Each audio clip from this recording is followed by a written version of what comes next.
PJJ daring dan luring. Permasalahan yang terdapat dalam PJJ yang pertama, belum meratanya akses jaringan internet. Yang kedua, gawai belum memadai. Yang ketiga, mahalnya biaya kuota. Yang keempat, belum meratanya penguasaan iptek di kalangan pendidikan atau guru. Yang kelima, belum siap pelaksanaan proses belajar mengajar menggunakan metode pembelajaran jarak jauh.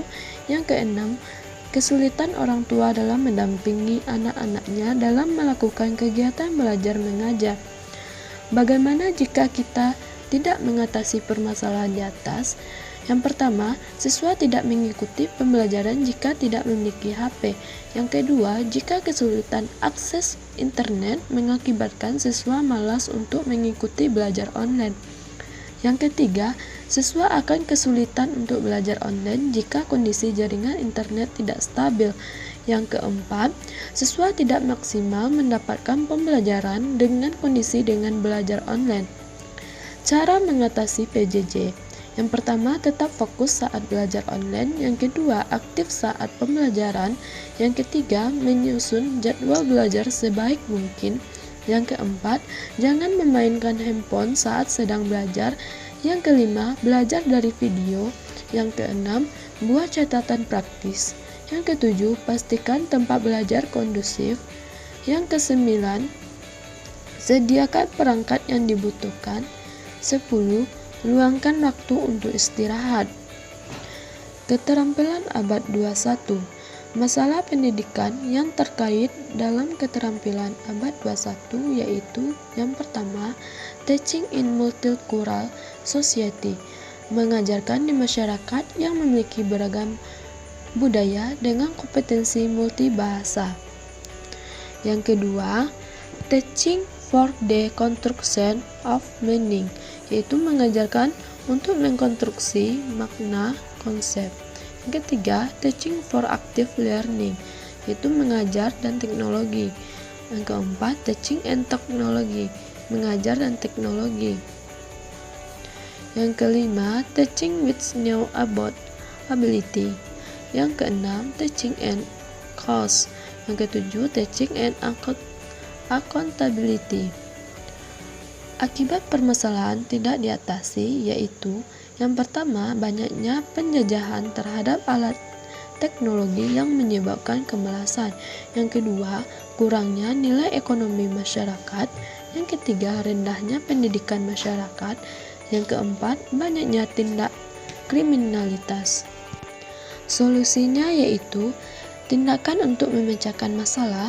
Guru tidak hanya menyampaikan materi, tetapi harus mendidik dan memberikan keteladanan dan menanamkan nilai dan keterampilan hidup.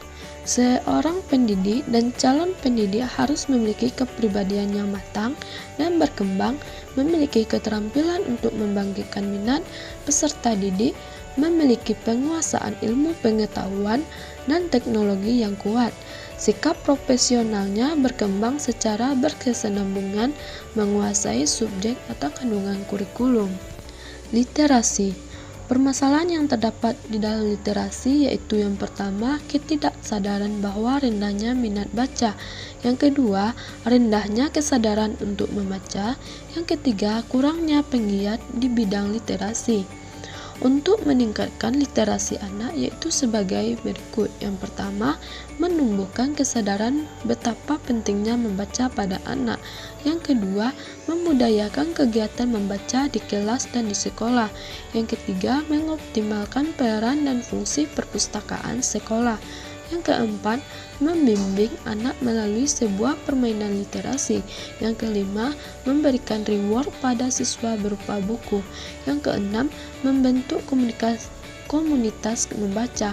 Yang ketujuh, membiasakan siswa untuk menulis buku harian. Yang delapan, mengadakan kegiatan membuat karya tulis. Dari permasalahan tersebut, sebabnya adalah masih rendahnya kesadaran budaya sains Indonesia. Siswa tidak terbiasa dengan soal yang menggunakan wacana karena orang tua di rumah lebih mengajar dengan cara klasik. Selanjutnya, adanya isu-isu budaya barat sehingga masyarakat sudah susah membuka diri terhadap sesuatu yang baru. Yang keempat, kurangnya wawasan terhadap tenaga pendidikan karena tidak terbiasa. Selanjutnya, PISA. Penyebab permasalahannya yang pertama, rendahnya kemampuan akademik peserta didik. Yang kedua, rendahnya literasi peserta didik. Yang ketiga, kurangnya kesejahteraan guru. Yang keempat, kurangnya tenaga guru profesional di daerah terpencil.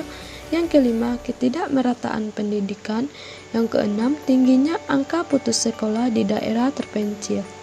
Solusinya yaitu pentingnya ketersediaan bahan ajar, ketersediaan buku, jaringan internet, dan keterampilan guru.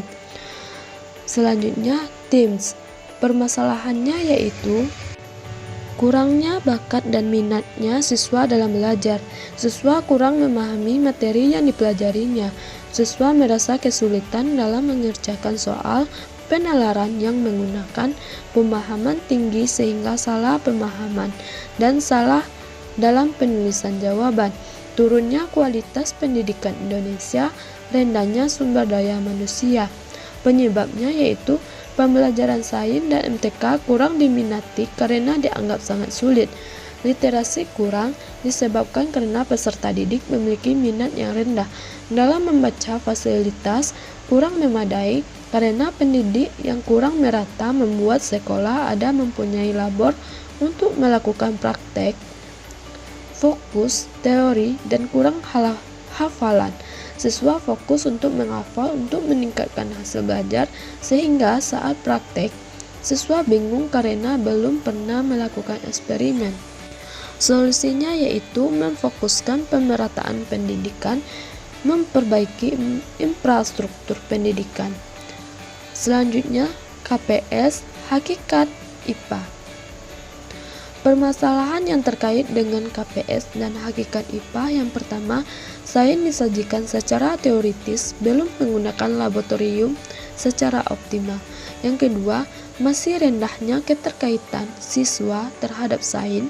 Yang ketiga, proses sains yang diajarkan di sekolah jarang diperlihatkan dan diterapkan dalam kehidupan sehari-hari oleh siswa sehingga terputus sains dengan kehidupan sehari-hari.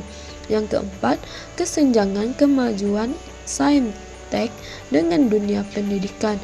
Yang kelima, guru hanya menyampaikan sains sebagai produk. Dampak yang terjadinya adalah siswa kurang menguasai IPA atau sains diakibatkan kurangnya fasilitas tersebut. Solusi dari permasalahan tersebut yaitu yang pertama, pemerintah melengkapi fasilitas praktikum di sekolah. Yang kedua, guru melakukan praktikum sederhana yang mudah dilakukan dan dengan biaya yang murah. Selanjutnya, generasi Z, Alpha, dan digital. Generasi Z, penyebab masalahnya yaitu di mana generasi yang hidup pada era ini memiliki kecenderungan selalu melibatkan media baru dalam setiap kegiatan mereka. Bahkan bisa dikatakan generasi ini tidak dapat dipisahkan dengan media baru. Implikasi masalah yaitu yang pertama, memahami karakteristik peserta didik sebagai generasi Z. Yang kedua, pembelajaran dan konseling dengan cara memanfaatkan media sosial. Yang ketiga, berusaha terus-menerus untuk menyungguhkan pembelajaran yang bermakna dan menyenangkan. Yang keempat, mampu memberikan sudut pandang alternatif bahkan solusi kepada generasi Z. Disinilah peran guru yang tidak tergantikan oleh teknologi. Yang kelima, wajib memiliki wawasan kebangsaan dan toleransi yang harus ditanamkan pada peserta didik. Selanjutnya, Alpha. Deskripsi masalah yaitu terdapat tantangan terhadap perubahan demografi dan aspek sosial, keterbatasan sumber daya, dan tuntutan penerapan teknologi ramah lingkungan. Penyebab masalahnya yaitu adanya perkembangan teknologi yang pesat berdampak pada perkembangan interaksi sosial. Adanya tuntutan dari zaman untuk berinteraksi melalui dunia maya, masyarakat dituntut untuk berevolusi karena untuk kemajuan dari teknologi itu sendiri. Dampak dari masalah yang tidak diatasi yaitu akan hilangnya nilai luhur kesopanan, tata krama dan kesopanan yang dapat membentuk karakter peserta didik, serta hilangnya nilai sosial antar masyarakat. Selanjutnya, digital. Deskripsi masalah semua software akan dipengaruhi teknik digital. Penyebab masalahnya, keterampilan abad 21 akan membutuhkan sistem pendidikan yang berbasis kompetensi globalisasi, dituntut untuk lebih kreatif dan berpikir kreatif, dipengaruhi oleh perkembangan teknologi dunia dan kemajuan teknologi untuk menjawab masa depan dan banyaknya terjadi kekerasan. Dampaknya yaitu meleknya teknologi. Selanjutnya, pembelajaran tematik terpadu. Permasalahan persiapan pembelajaran tematik terpadu yaitu yang pertama, guru mengalami kesulitan dalam menjabarkan standar kompetensi dan kompetensi dasar ke dalam indikator, terutama dalam hal menentukan kata kerja operasional yang tepat. Yang kedua, guru kesulitan dalam mengembangkan tema dan contoh tema tidak selalu sesuai dengan kondisi lingkungan belajar siswa. Yang ketiga, guru kesulitan cara melakukan pemetaan bagi kompetensi dasar yang lintas semester dan kompetensi dasar yang tidak sesuai dengan tema. Yang keempat, beberapa contoh silabus pembelajaran tematik yang ada sangat beragam pendekatannya sehingga menimbulkan masalah dan keraguan untuk menggunakan. Yang kelima, guru kesulitan dalam merumuskan keterpaduan berbagai mata pelajaran pada langkah pembelajaran dalam rencana pelaksanaan pembelajaran atau RPP. Cara mengatasi permasalahan tematik yaitu 1. Kerja teamwork dari para guru SD tiap jenjang untuk membuat perencanaan hingga pelaksanaan. Yang kedua, para siswa diajak terlibat untuk menyiapkan media sesuai dengan tema paling tidak 3 hari sebelumnya. Yang ketiga, menggunakan bahan ajar tematik untuk membantu guru baik dari persiapan, pelaksanaan, bahkan evaluasi.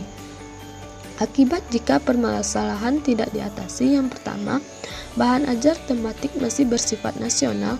Ini akan berpengaruh saat guru mencontohkan pada lingkungan yang berbeda dengan bahan ajar tersebut. Yang kedua, materi yang disampaikan kepada siswa akan kurang maksimal. Yang ketiga, karena guru terkendala dalam berbagai hal, maka akan membebani guru dalam melakukan proses pembelajaran dan penilaian terhadap siswa.